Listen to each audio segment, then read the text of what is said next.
What do you mean he's gone? No, no, ooh, no. Or that other line, even the sun just feels cold to me. Wow, right away you're just hit with this really visceral sense of loss, aren't you? Today we're going to dive deep into the raw emotional landscape you find in the transcript of Chase McDaniel's Lost Ones official music video. Our mission really is to unpack not just that feeling of being completely lost, but also the surprising journey you see from deep isolation towards connection, towards purpose. Exactly. And our aim here is to, pull out the core insights, the stuff embedded in these lyrics and the dialogue. Think of this as the sort of shortcut, maybe, to understanding how art can articulate these incredibly profound human experiences, grief, struggle, and then ultimately finding meaning through shared adversity. What's really fascinating, I think, is how pain transforms here. It stops being just this crushing burden and it becomes almost a deliberate path towards empathy, towards real connection. Yeah, it starts right in the middle of despair, doesn't it? The source material, it doesn't ease you in at all. It just opens with these gut-wrenching lines. What do you mean he's gone? No, no, not, no. It's more than just disbelief, isn't it? It captures that primal shock, almost physical.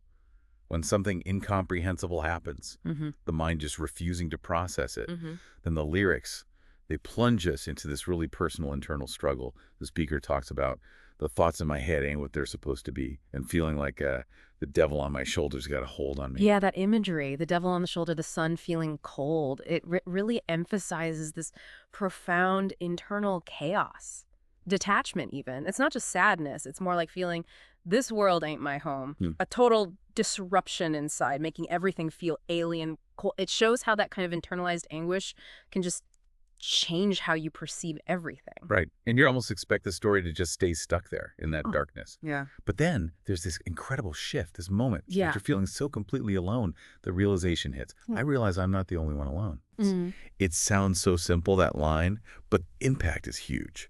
Like a quiet earthquake, maybe. Yeah. Suddenly, these lost ones start appearing. Sources, they come out of nowhere, from all around, from, big city streets to them county road towns. They're just everywhere. And that's a crucial point. It's not just realizing others feel the same, it's an unspoken recognition. These lost ones, described with such vulnerability, isn't it? Broken and hopeless, hurting so loud but they don't make a sound. That paradox, hurting so loud, but they don't make a sound. That's powerful. It really is. It captures that invisible burden so many carry. A kind of suffering that's almost palpable to others who've been there, but silent to the outside world. They show up with their broken wings, and there's this deep, unspoken thing, praying their misery meets company. It's not about being fixed, necessarily. It's about finding that shared understanding, maybe even strengthen the brokenness itself. And the speaker acknowledges his own experience, too. Lord knows I've been lost as I can be. It's this shared thing, this shared feeling that creates the connection. It leads to the line, I guess that's why the lost ones, they always find me. Right. Like a magnetic pull, Drawing together people who understand that weight. What does that suggest, do you think, about connection for people who are struggling? That's a really compelling question, because it sort of challenges the assumption that suffering automatically leads to isolation. Instead, it suggests shared pain can actually be a catalyst for a deeper kind of connection, which leads right into one of the most powerful ideas in the source material, that pain's got purpose. Yeah.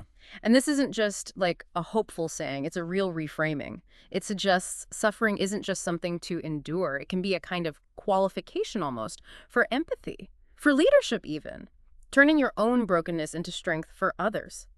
The source even asks you, the listener, directly, tell me who you're going to reach if you ain't been through nothing. That's a huge idea. Turning your struggle into a tool. The lyrics actively push you to take the pain and overcome it, turn it into something you can give to somebody else going through hell. An active process. Yeah, it's active. Converting your own hard times into empathy and actual help. And then the instruction, when the bad gets better, don't keep it to yourself. That's such a strong call to action. Don't hoard your healing. Exactly. It emphasizes that ripple effect, healing, shared resilience. It really underscores that the alive and unwell are still alive and well, highlighting that even in the struggle, there's life. There's this profound capacity for connection. This collective journey means these lost ones aren't just passing through. The speaker says, they remind me where I came from, what I'm made of, make me think of all the prayers that I prayed up. Their presence is like a mirror, reflecting his own journey, his progress, solidifying who he is through that shared experience. It's quite an arc when you lay it out like that. From that initial shock, feeling totally alone with the thoughts in my head ain't what they're supposed to be, to that big revelation. I'm not the only one alone. Right. And the journey isn't just, despair to connection. It feels more cyclical. Like acknowledging your own brokenness becomes the very thing that pulls others in, turning isolation into a shared purpose. And that really hammers home the message that pain's got purpose. These lost ones, they find each other, they recognize the broken wings, they're seeking misery meets company. It's such a powerful insight that the alive and unwell are still alive and well. It highlights resilience, sure, but also this shared ongoing journey, living and healing together. The real insight isn't just surviving, maybe, but the ability to thrive because of the shared brokenness, not just in spite of it. Absolutely. And what really ties this whole thing together for me is that final image from the source material. After all this deep exploration of loss and connection, it ends with something so simple, but just incredibly powerful. A voice just asks, hey man, you need a light. And that leads to the realization. Sometimes all you need is a little spark.